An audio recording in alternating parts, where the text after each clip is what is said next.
नमस्कार दोस्तों, आओ सुनते हैं कार्तिक स्नान की बुढ़िया माई की कहानी। एक बुढ़िया माई थी जो चातुर्मास में पुष्कर स्नान किया करती थी। उसके एक बेटा और बहू थे। सास ने बहू को फलाहार बनाने को कहा तो बहू ने खाली टिफिन ही रख दिया। बेटा माँ को पहुँचाने के लिए पुष्कर गया। रास्ते में माँ से बोला, माँ फलाहार कर लो। जहाँ पानी मिला वहीं फलाहार करने बैठ गई तो भगवान की कृपा से खाली टिफिन फलों से भर गया। माँ ने फलाहार कर लिया। पुष्कर माँ के रहने के लिए झोपड़ी बनाकर बेटा वापस घर आ गया। रात्रि में श्रावण मास आया और बोला, बुढ़िया माई दरवाजा खोल। तब बुढ़िया माई ने पूछा, आप कौन हो? मैं श्रावण मास। बुढ़िया ने तुरंत दरवाजा खोल दिया। बुढ़िया माई ने शिव पार्वती की पूजा अर्चना की, बेलपत्र से अभिषेक किया। जाते समय श्रावण मास ने बुढ़िया माई को आशीर्वाद दिया और झोपड़ी की एक दीवार सोने की हो गई। भाद्रपद मास आया, उसने भी दरवाजा खोलने को कहा। बुढ़िया माई ने दरवाजा खोला, सत्तू बनाकर कजरी तीज मनाई। भाद्रपद मास ने बुढ़िया माई को आशीर्वाद दिया और झोपड़ी की दूसरी दीवार भी सोने की हो गई। फिर आश्विन मास आया और उसने भी दरवाजा खोलने को कहा। बुढ़िया माई ने दरवाजा खोला, पितरों का तर्पण कर ब्राह्मण भोज कराकर श्राद्ध किया। नवरात्रि में माँ दुर्गा को अखंड ज्योति जलाकर प्रसन्न किया।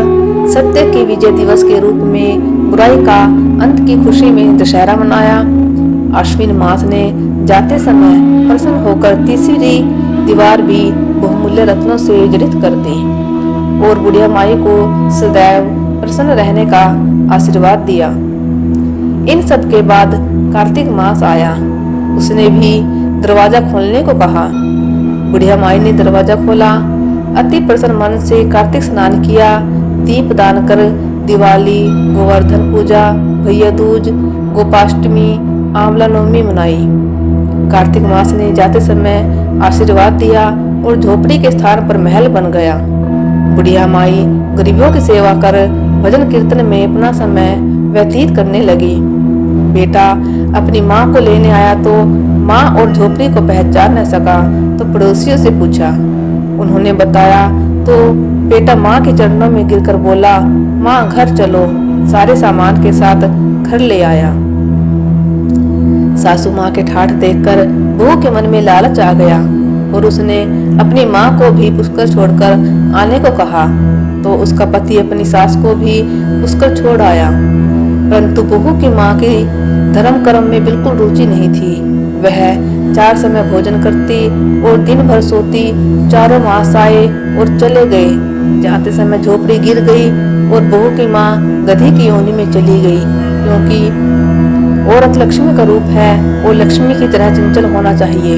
भगवान की पूजा और अतिथि का सम्मान, दान पुण्य करना चाहिए। बहू ने कहा, अब माँ को ले आओ। जब जमाई सास को लेने गया तो कहीं न मिली। लोगों से पूछने पर लोगों ने बताया कि तेरी सास धर्म कर्म कुछ न करती थी, खाती थी और सोती थी, जिससे वह गधी योनि में चली गई। जमाई गधी योनि सास को बांधकर घर ले आया। उसकी जमाई सास को जो गधी योनि में थी बांधकर घर ले आया। उसकी पत्नी ने पूछा, मेरी माँ कहाँ है? तब पति ने कहा, तेरे लालच की वजह से तेरी माँ गधी योनि में आ गई।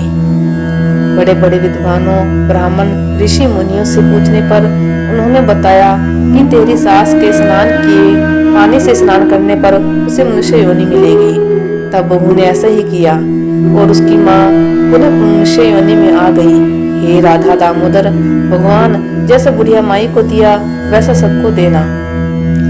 कथा सुनने वाले, कहने वाले और हुंकारा भरने वाले सबको देना।